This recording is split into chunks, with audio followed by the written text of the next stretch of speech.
Okay, we're recording. Okay. There we go. As usual, I forgot again, even though I had it in big red letters on my notes here. I'm always excited to get into the presentation. Then it tells you about the feeding and foraging, what they eat, what they readily eat, and their favorite foods.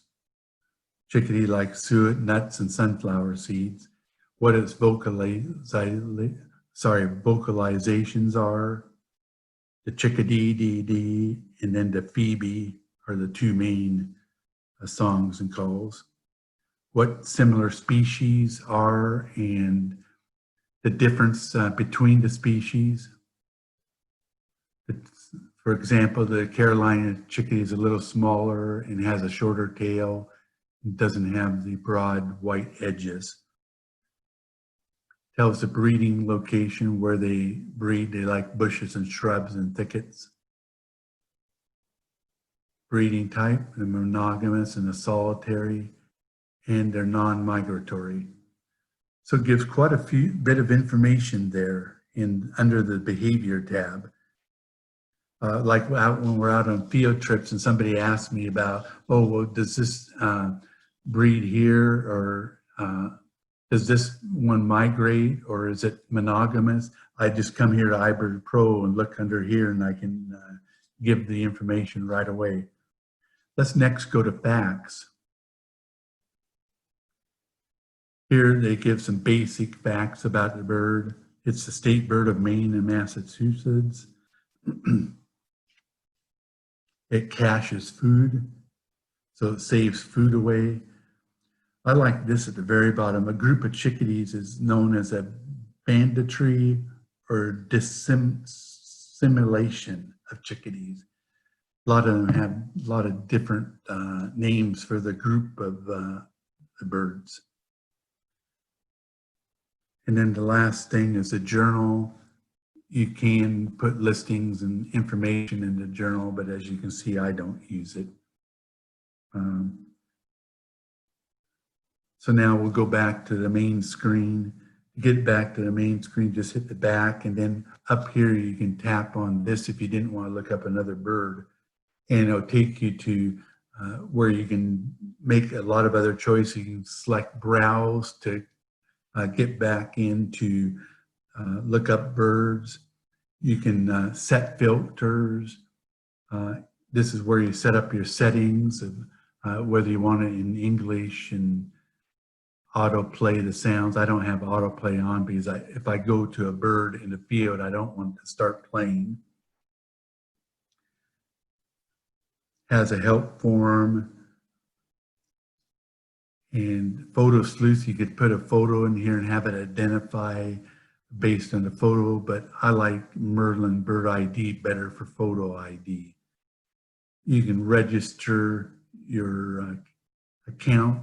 Now, iBird Pro costs $14.99.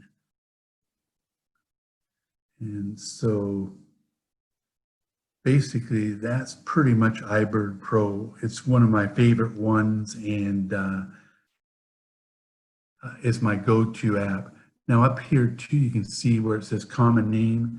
You can touch that and then it can go by the banding code instead. For example, for black-cap chickadee, if I go black-cap chickadee like that, I put in the banding code here, it will automatically come up with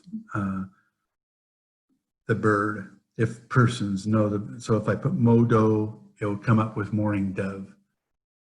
You can also tap that and go by the Latin name. I never use that. And then I always leave it as common name. So that's basically iBird Pro. My next favorite app is right here. It's called Sibley. This is a version 2, the new version. Has a little warbler on there. So if I tap that one, here it comes up, Sibley birds. There's 337 species here, but there's really a lot more. As you see, I have it set to Oregon and I have it set to July. So showing the birds that could be possibilities here in Oregon during the month of July. You can change that, and I'll show you in a little bit how you can change it. And you'll see on the side here, it has the frequency of the bird, like a snow goosenet right now would be rare. A cackling goose would be sporadic. Uncommon for the Canada goose. And let's go down a little further. And then here we have a mallard would be common, and it tells you. So you can just tap on one of these if you want to go into, and it will give you a lot of different information. Here's breeding plumage of a mallard. You can see that's October through May. It's in breeding plumage. Gives a little bit of information. It has a white neck ring. This is the northern, which would be ours. You can see the non-breeding plumage, which is June through September. And this is the male, and here's the female. You can tell by the little symbol here.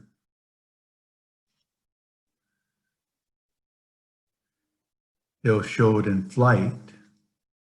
The wing beats are really slow and shallow compared to most ducks. Here's the female in flight. Shows the Mexican duck, which would be probably down in southeast Arizona or the desert southwest. This shows some domestic variants of it. You can see some of these domestic ones at Cascade Gateway Park. So then after that, you can touch down here at the bottom, and it'll give you a description. The length, the weight, the status is common throughout the year. I'll try to do another one so you can see this will change. Gives a description, the sounds, status in habitats, what subspecies there are, and taxonomic notes. They'll give the family name and what it says on the American Ornithologists Union listing. It also, at the very bottom here, gives you the banding code. Next, we'll look at this middle one, the globe. That shows the range. I really like this because up here it will show this is the summer. The purple is year-round. See a few spots in the mountains of Oregon, it's just during the summer, but the rest of Oregon is year-round. You can see in the winter they come down to the south eastern U.S. and a little bit into Mexico. Then here's the song or calls, and we just tap on here. Yep, it does sound like an owl. And here's some geese in the background. And then this last, let me go back. Now to get back to the previous screen, you can just hit right here, this little arrow up, and then takes you back to the mallard. This little thing here is to do comparisons. So it brings up all the ducks here. Okay, northern pintail right now, common, northern shoveler.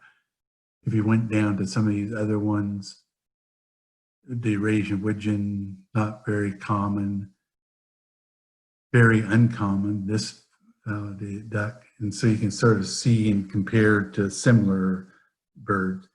But now the thing I like best about Sibley, let's go back here first to, I just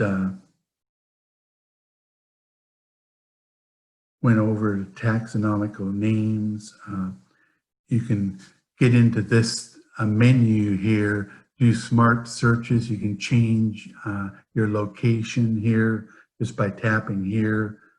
I have enabled my location on, and I like having this on because wherever I travel, wherever I am, it will automatically go to that location. For example, if I'm in Arizona.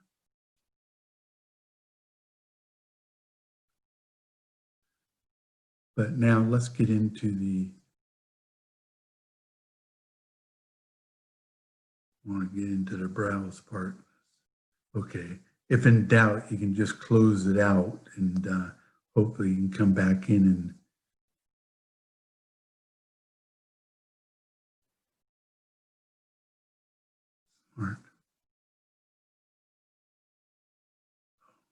okay, if in doubt, we'll go do this. Okay. Sometimes the apps don't work exactly like you want. Okay, so now what I really like about it is it has a compare. So if I hit this little button up here,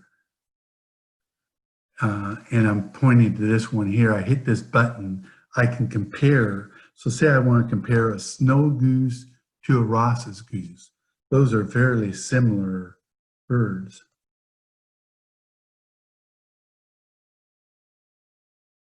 And it's interesting, they just updated this app. And it isn't letting me compare it. Interesting.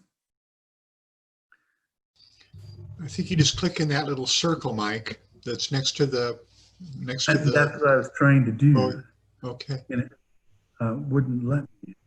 So let's try this again. Compare. Oh, there we go. So then I just tap, here it came up, it should come up with these little circles here. And so I tap my first bird, I tap OK, I tap the second bird, and there's a comparison.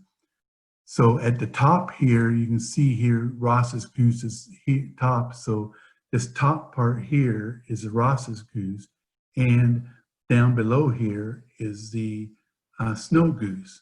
So you can do a side-by-side comparison. So right now I'm on the Ross's goose, and you can go in and it will tell you about the Ross's goose and here, and then below here is about the snow goose, the Oregon status. Now here's where you can tell it's scarce during these times of year, rare in July, and rare in November and December. So June, August, September, and October is basically not here at all. There's no reported sightings. Whereas the snow goose, on the other hand, it's January through April, it's uncommon, scarce in May, rare here, and uncommon in October, November, December. But it gives a description, the sounds, the status, the color morphs in this case, but a lot of information. That's one of the things I like best. Let's do one more comparison. Let's do, and then so if the birds aren't right there, you go to the search box here. Let's put up I'll just type in chickadee. So I want to compare a black-capped chickadee here to a mountain chickadee, let's say. There it is, the mountain chickadee is on top and the black-capped chickadee is here on the bottom. It gives you the same information, but one of the big things you can tell on the mountain chickadee is it has this eyebrow right up here that the black-capped chickadee doesn't. So it's really nice to have this comparison feature. So, okay, let's go on to the Sibley app. Costs $19.99, is a one-time fee. You can download it once you purchase it on other things like your iPad, for example. Okay, the next one we're going to go to, I'm sure some people are asking, well, Mike, these all cost money. Isn't there some free ones? And yes, there is. This Audubon Birds app right here, tap on this. This one is free. So as you know, that's the best thing about it. It is free and it does cover quite a few birds. To search the guide, you go right down here to this little magnifying glass where it says search a guide, tap there, and it'll bring up all the list of the birds in the guide. So in this case, let's say I want to see a robin. Just start typing in robin up here in the search panel. It will give me several different robins, including the rufous back robin. And it'll start giving me some other ones that are in the family of the robin. So I want the American robin, so I tap on it. The first one, it gives the description, photo and a description. So it's in the family of thrushes. Gives a nice description and a description of the call. Several different calls. Let's go to the one call.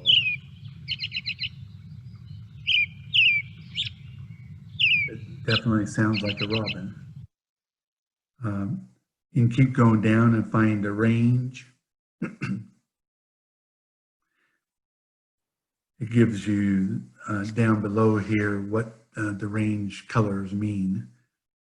Talks about migration, the conservation status, discussion about the bird, habitat, feeding behavior, diet. Anyway, you can see eggs. It gives a lot of information, pretty nice for free.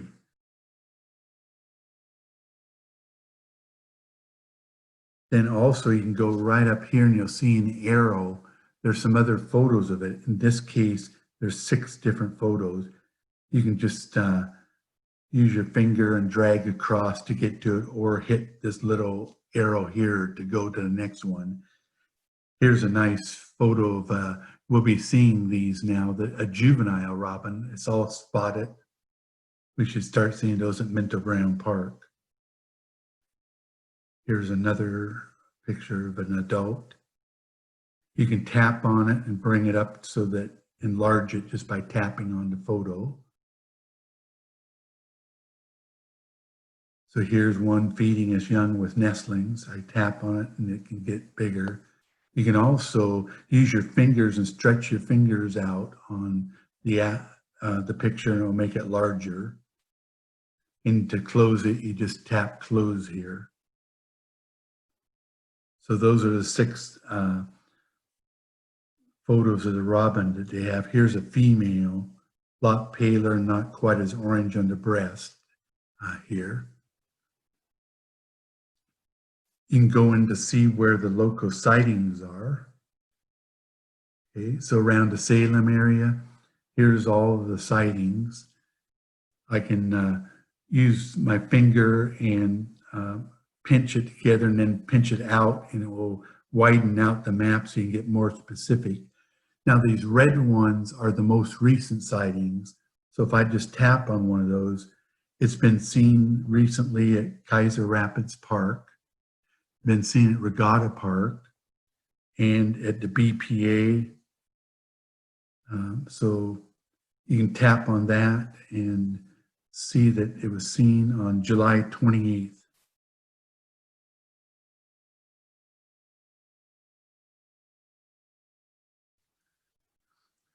So then you want to get out of this, just hit cancel.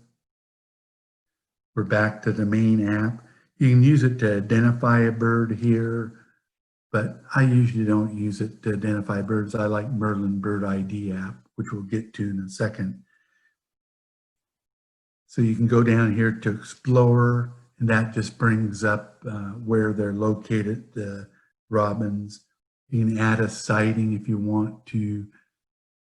I don't use this either.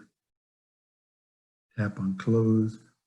Here's the field guide that brings you to field guide.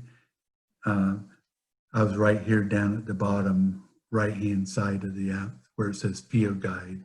Here it has them broken into families. You can also go over here and tap here and it will give them to you alphabetically.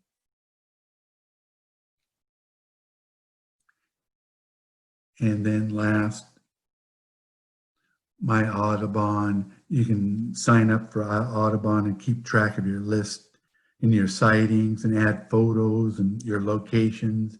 But I like eBird for that. But for a free app, this is a great app. You can't beat it with all the information it has for free.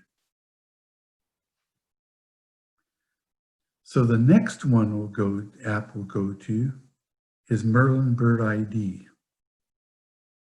So let me go back here.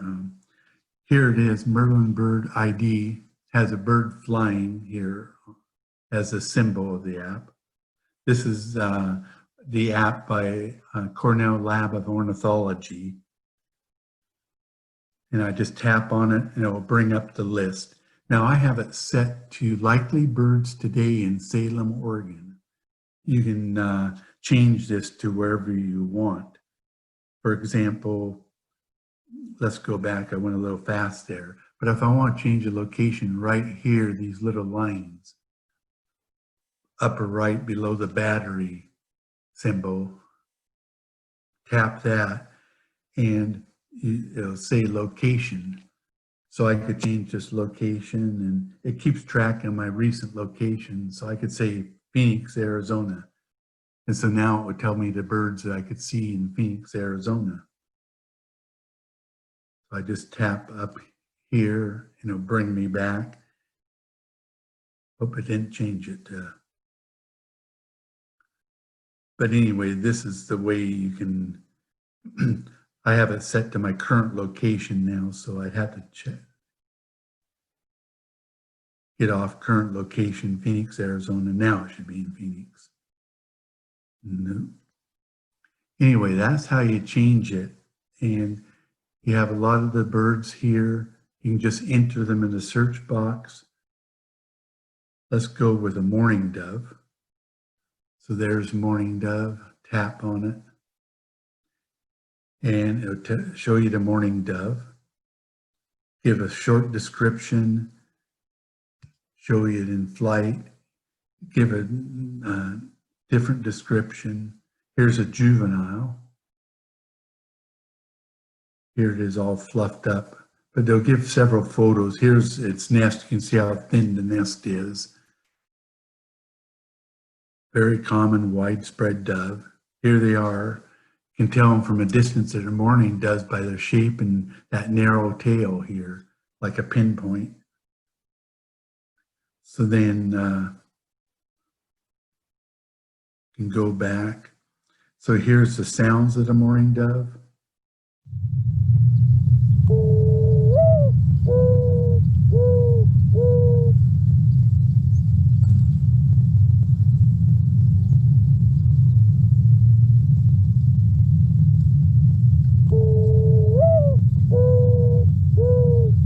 Also, a mourning dove, many times you can tell by its wing sound.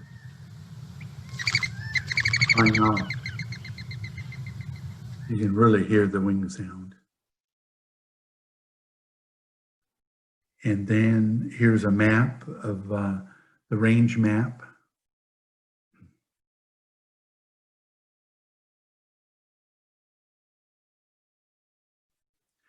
Up here you can see this is tied into eBird. So with a green check here, you can see that I've seen a mourning dove and it's on my life list. Also, you can see right here, it gives a little range graph here. I think there's some other ones that have better range graphs, which we'll see, but you can see it's pretty steady. It's here year round. There would be blanks in this graph if the bird wasn't here during this time of year, like a snow goose. So the thing I really like about Merlin is there's both a photo ID. So if I tap on photo ID and I say choose photo, and let's see, I think I have a bird in here. I do. Hope I couldn't download this photo. Oh, there we go. So now I brought up the photo. What you need to do is make the bird as big as you can and stay within the screen. So there we go. I've got as big as we could see.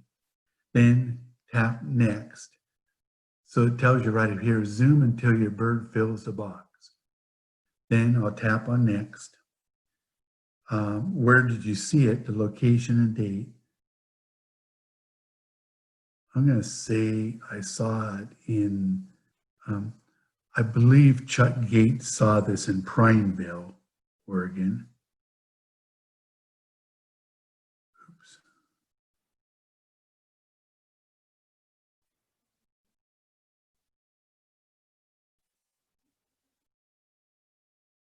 There's Prineville, Oregon comes up. So I tap that, and that's the date I think they saw it. So now I can tap here, identify, and it'll search the database and look what it comes up with. Ash-throated flycatcher, and that's what it is. So you can tap on that and it'll bring up the information on the ash-throated flycatcher, same as the other ones. You can go here and see the descriptions, basically just like we did with the other mourning dove. It'll give the same information.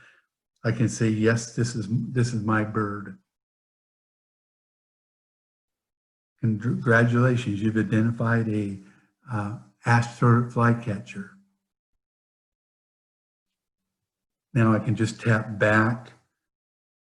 And now sometimes it'll give you a whole list of birds. It could be 5 or 6 birds, and you might have to search through. And it gives you the most likely bird at the very top.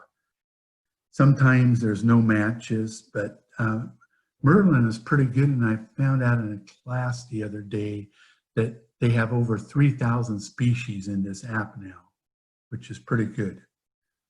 So let's go and we'll do a start a bird ID here,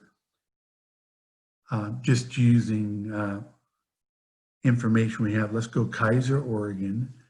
We saw this bird yesterday.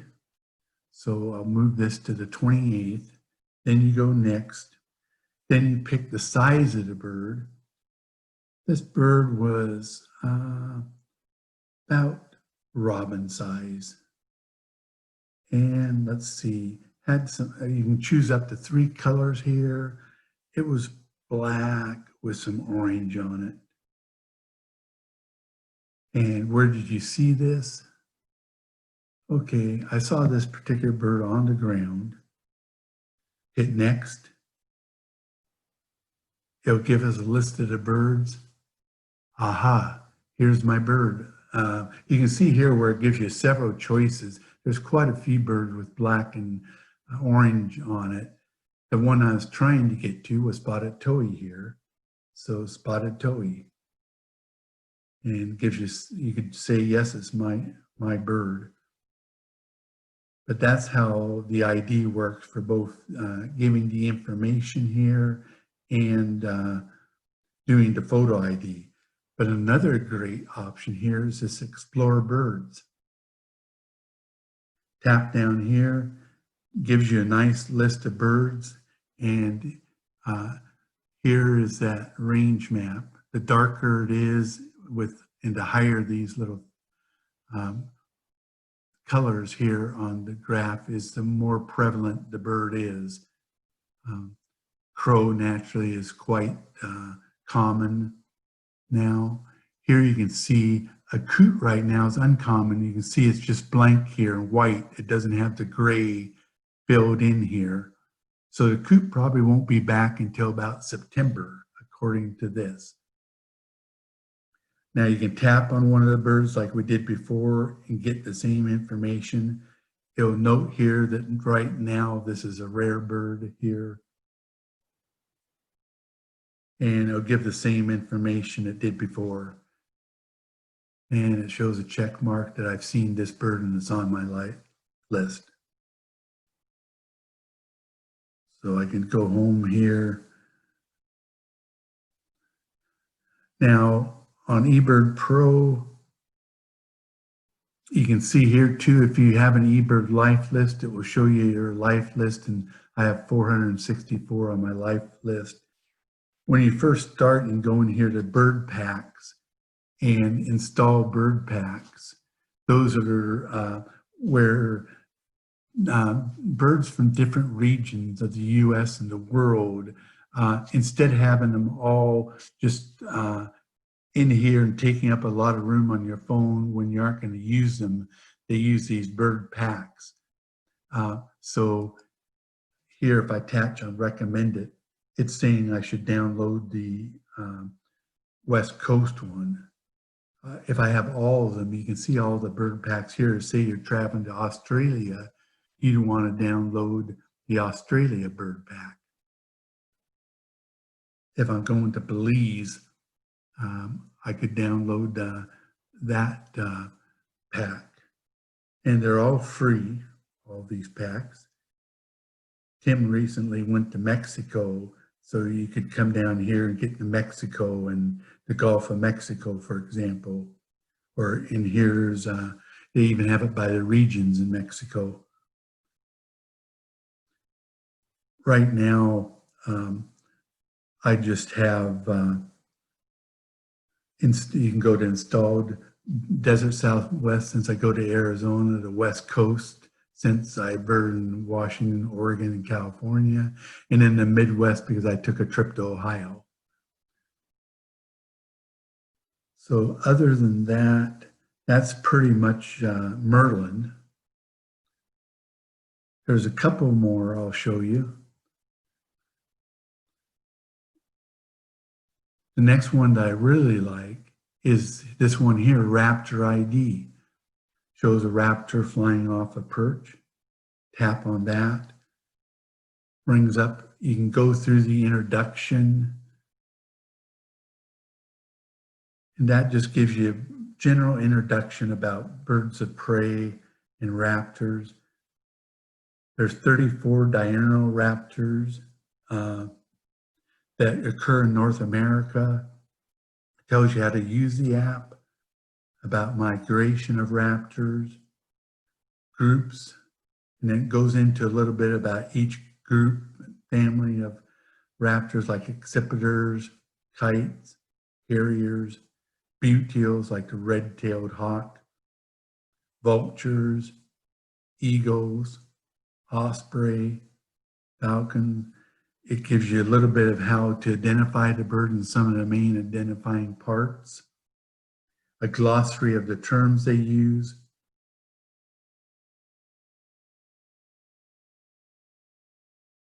About a little bit about molt. And so a nice introduction here. But of course, the most useful part is this browse species.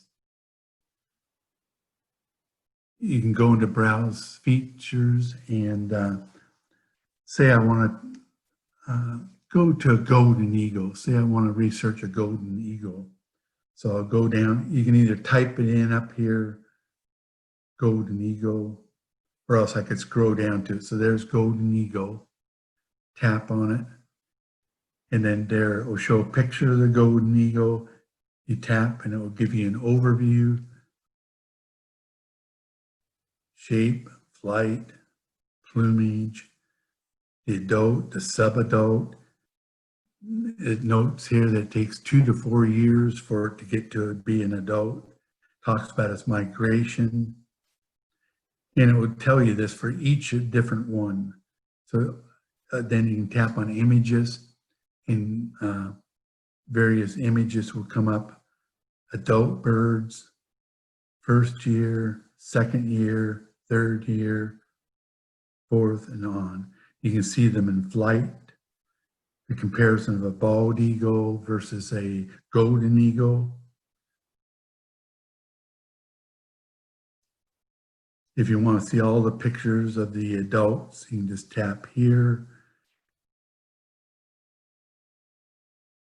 And it'll show a first year versus the adult golden eagle and how they look in flight.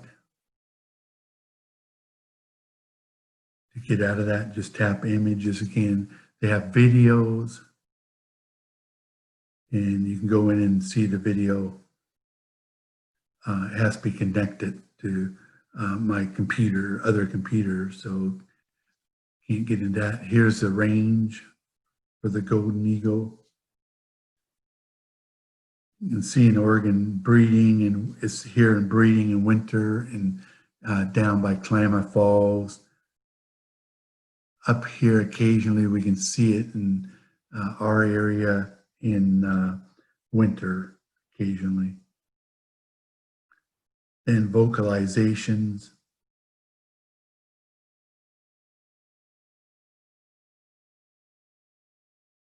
Interesting, I didn't hear any vocalization. But that's where the vocalization would be. But then it has all 34 raptors that you can go in. If you want to look up a kestrel, we tap kestrel, it'll give the same information. So I really like this app, and I like it because it's free. You guys get it for free, but I had to pay $9.99 because I got it when it first came out. And I'll just point out a couple other things on my phone. I have an iPhone, so I can go into, say you want to record a bird.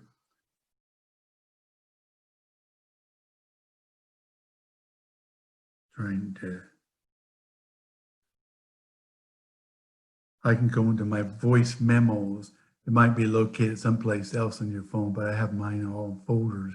Go into voice memos, and you can use that to record the birds just by touching the button down here. It will start recording, and you can save it right on your phone without downloading another app. So that's voice memos. One other app is this Bird Sleuth app here. Hope it's updating now. But what this app is, you can be out in the field, you can record a bird sound, and it will tell you what bird it is, or possibly. Now, these apps are still in their infancy, and they don't work as good as some of the other ID apps like Merlin, but we're getting there with these apps. As far as being able to tell sounds. And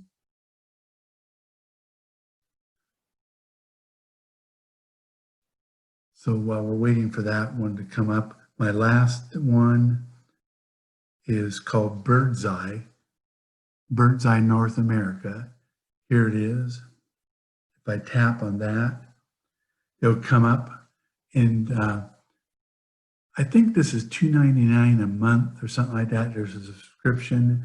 You tap on nearby birds, and it'll come up and say, okay, recent birds. There's been 63. And it'll give you a list of the nearby birds that you could see.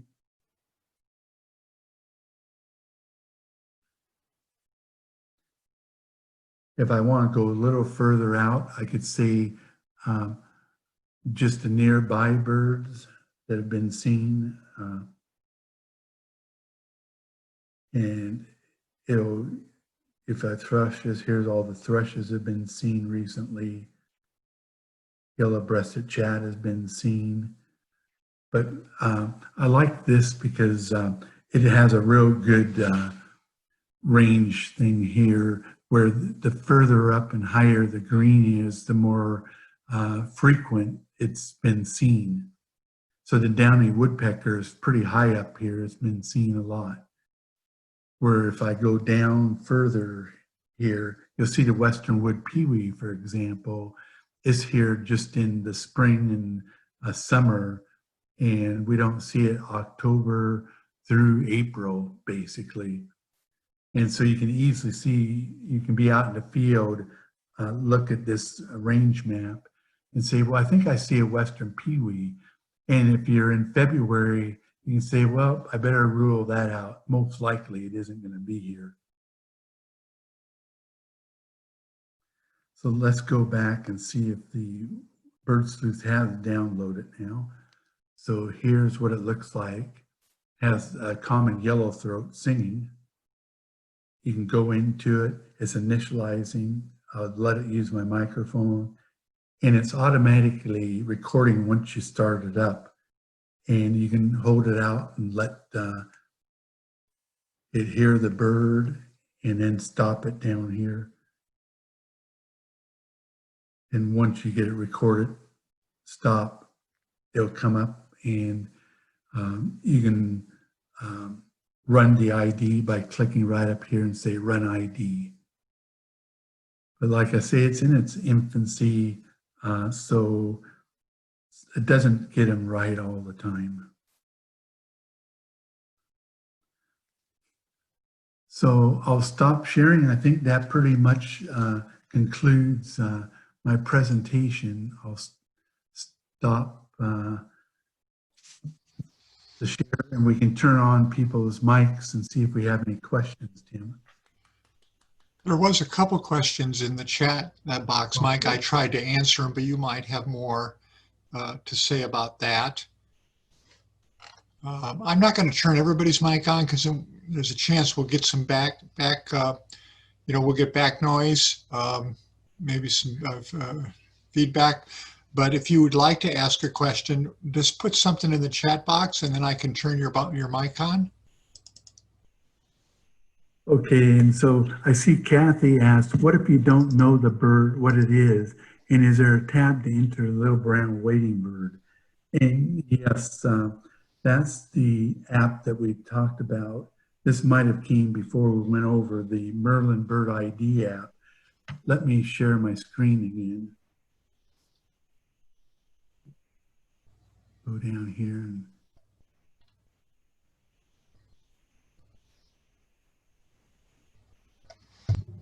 okay, I'll share my, oops, I didn't want to share that screen. So looking at my stocks, Merlin Bird ID here, this is the app that you can use. Tap on that and say start bird ID. Okay, and so let's say you saw it at Ankeny. So we'll select Salem here as close as there. You could put in Jefferson also. Then we'll put down the date that you saw the bird. Okay, we saw it on July 25th, let's say. Hit next. Then the size of the bird, well, a wading bird, probably between, maybe we'll say between a crow and a goose. So then that's the size of it. We hit next. And then what was the color of it? Let's say it was mainly white. And we won't put anything else. So go next. And what was it doing? Okay, Kathy said she wanted a wading bird, so we'll put wading. Put next. Now give us our birds here, possible birds. So here's a list of the possible birds it could be. Now, quite interesting, it doesn't give the bird I was going for. Yeah, it doesn't give a great egret. Yeah, that's what I was trying to get. It's kind of odd. Maybe it's that's a bigger bird than what we selected. Yeah, maybe it is. So let's go back, and I'll change the size on it to goose size. See what it does. White, wading. Oh, interesting. Still no great egret. Yeah, maybe the great egret isn't around right now very much. And so that might be one of the reasons why. And the nice thing too you can do, let's say you bring up the screen, I can go right down here without going back and say edit. So I want to edit it and say it's crow size. Let's see what it does.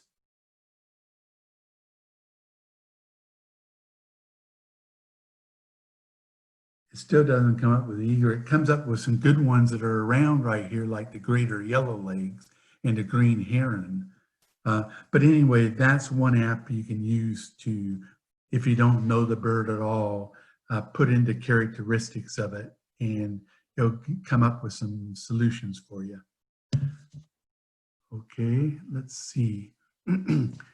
Maybe, Tim, if you could read any other questions, because have to get out of the share.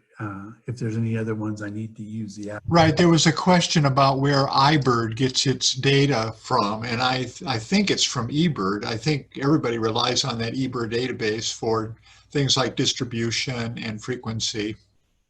Yeah, that's true. Almost all of these ones use. The Amazon app, I think, relies on eBird. And so if we go to iBird Pro here, and Bird's Eye relies on eBird. right. So yeah, most of these apps now rely on eBird because there's so many sightings, and the accuracy has gotten better and better with all the sightings. And now eBird, they allow you to put in pictures and sounds and calls, and so there's just a lot of information that. Merlin relies on eBird, and the nice thing about Merlin is it's worldwide, where almost all these other apps are just North America. Merlin is one of the few that's the whole world. Right. Okay, any other questions?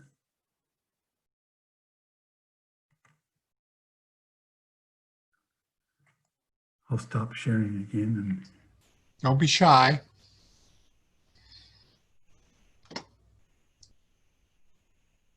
Any of you have favorite apps that you use?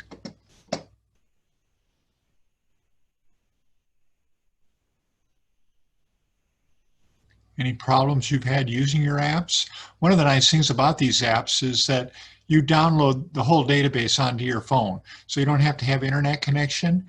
There are some options, like in the first app that Mike was describing, where there is a Wikipedia link you can go to, but you would obviously have to have internet to access that. But most of these apps work independently on your phone. They don't require internet access. Kathy says she's used Merlin, but have also trouble identifying birds. Okay. Yes, Merlin is a free app. Both eBird and Merlin, Audubon Birds, and Raptor ID one are all free.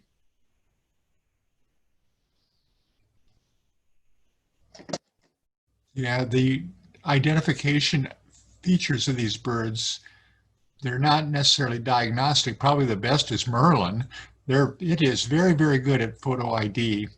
Like Mike says, Bird Sleuth is pretty good, but not nearly as good as Merlin is with photo ID, because it will then, you do select the time and place. So it's pretty good at that, but none of them are 100%.